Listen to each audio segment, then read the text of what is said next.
Hello everyone, today I'm going to show some love to my 2010 Toyota Hilux. Finally the car ramps arrived, they are custom made, so I'm feeling like more wishful of servicing my vehicles. The first thing I'm going to do is basically I'm going to drain the coolant, since it's been like 5 years since the last time I did so. For this, the Hilux has one of those drain peacocks in the radiator that make your life easier. So there I just open the reservoir, and I'm going to change the air filter. For the air filter, you just take the 3 latches that you see there, and it gives you enough room for just moving that cover up and basically take out the old filter and put the new one. If you have like something to blow air, I recommend you to blow air through the drain hole. It has a drain hole in case some water get in there. After doing that, you just do the reverse order and basically latch it back.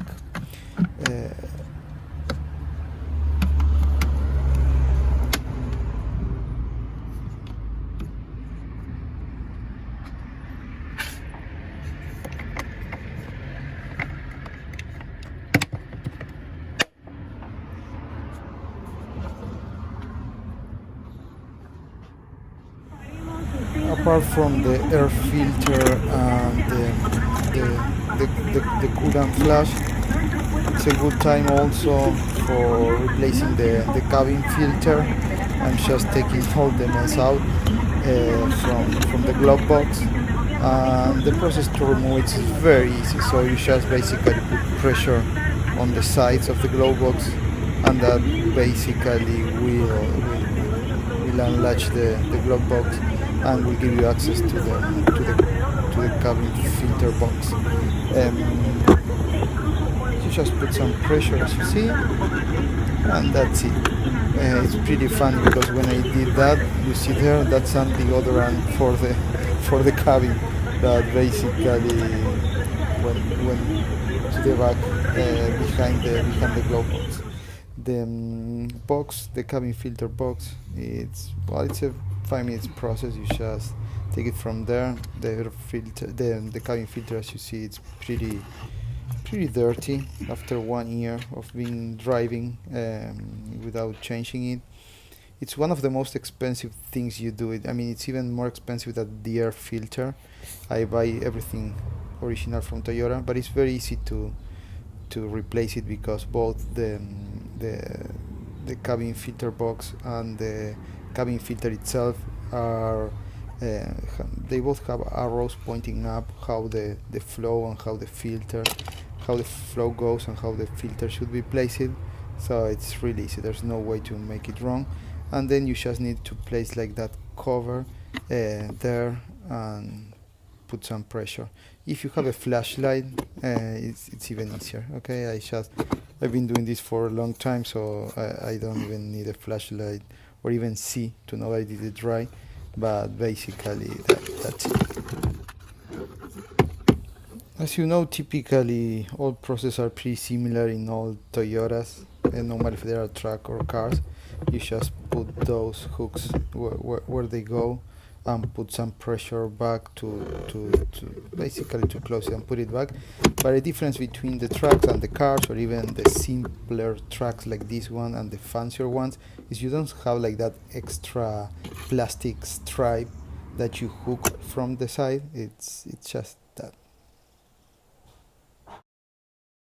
Moving to the bottom of the vehicle, I'm going to show you where the drain peacock is. It's basically that white thing that you will see in a second.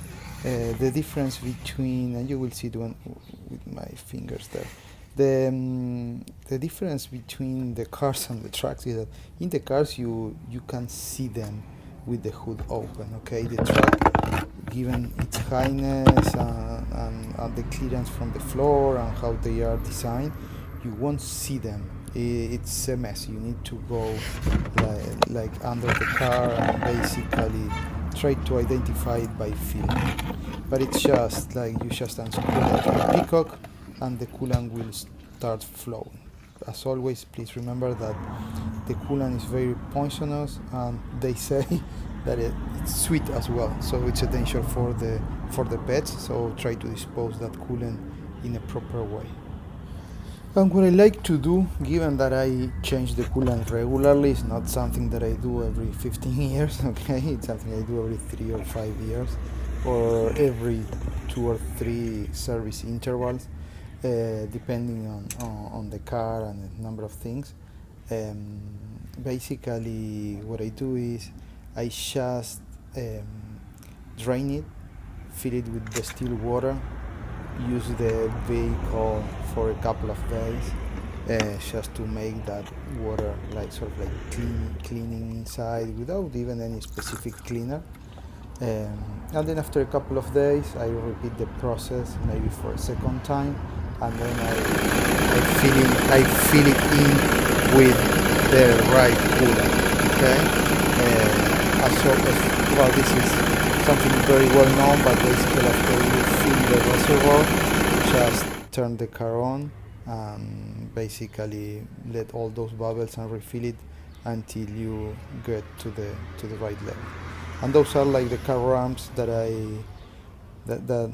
are custom made, that I will use in all my vehicles. And now I'm going to change the manual transmission fluid. You just first unplug the filling plug, not the drain one, because you don't want to find later that you cannot open it and you end up without fluid in your transmission. Okay, that's the filling, and the other one is the one that you use to drain it. You will see when the fluid comes out that it's pretty new. Basically, I put GL5 transmission fluid and the truck takes GL3, GL4. That was a mistake of mine, given that you always want to put the better in your car. I ended up finding out later that it's bad for the soft metals of these old transmissions. So basically I'm doing it just to amend my mistake. Okay, of course you will drain the fluid, and then after everything has gone out, you just put that plug back with a new aluminum gasket. I believe the torque specs are like around 30 foot-pounds of torque, but I don't, although I have a torque wrench, I don't use it. I prefer to do it by feeling. That's up to you. Okay, you will see in a second that the fluid is pretty new, and you will see in a second as well that the fluid is in a distilled water container. It's pretty funny because I bought everything at the dealer, and at the dealer, at least here in Mar del Plata, they sell you all the fluids from their 200-liter drums, and they just refill like those all distilled water containers and sell you by the liter. I won't buy fluids anymore there, because I believe there's like a contamination risk and all that. But anyway, it was the first time I was buying the fluids from the dealer. I always do the original spare parts, the gaskets, the filters, and it was the first time doing the fluids.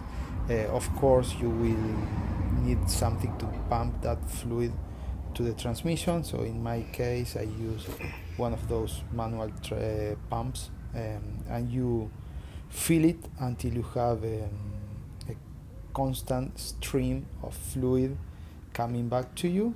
And once that happens, you just close it, and that's it. It's pretty straightforward. Of course, you need to go into the truck and use some strength and everything, but it's pretty straightforward.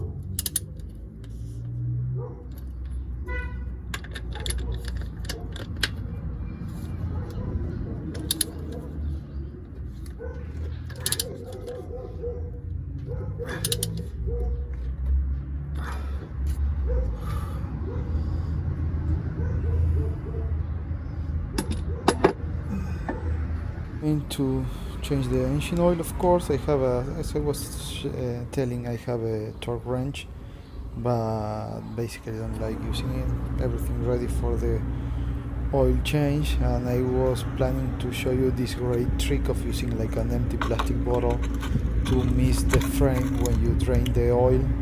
But basically, as you see here, it went wrong. It was a mess. I had to take some cardboard, some paper to clean the mess and avoid my wife hating me. So I ended up not showing how the oil was drained. Now time to change the oil filter. If you really leave the oil draining a long time, this is a very clean process because of how it's placed. Basically, you when you take it out, you won't see a lot of oil spilling on the engine or anything like that. And that oil removal wrench you saw, for me, it's the best one. Okay, it's better than the rubber stripes, better than the two, like the hook wrench and everything. I really like that model, and it's the one that I find very useful no matter where the oil filter is placed. And I have the orange filter, and that's because I got like a gift card. The place that I could exchange it was basically the only thing they sold was from, but I typically buy original as I'm showing you. And as I mentioned before, unbelievable. Even the engine oil at the dealer, they put it from the drum into a distilled water empty can and basically put it there. I don't like it, and I didn't know. In fact, I ended up buying 10 liters thinking, well, I can use it if it by some reason it consumes some oil. But then when I saw it, well, basically it made no sense at all, because once it's open, I mean, you need to use it fast or dispose it. This is the original oil filter. It comes pre-lubed. If you see, I'm going to try to put it in an angle that you can see it, but if you see, it has like some Vaseline or something there. But anyway, put some extra oil there and in the threads to make your life easier. Believe it or not, lubing up those threads make the process of installing the oil filter way smoother. As always, use only your hand to torque the filter. That's pretty important. Okay, you don't want to use anything else or damage the filter itself. Always check that you are not double gasketing, that the oil filter came out with its gasket. And that's it. Just clean up if you ended up like throwing one or two drops of old oil in it.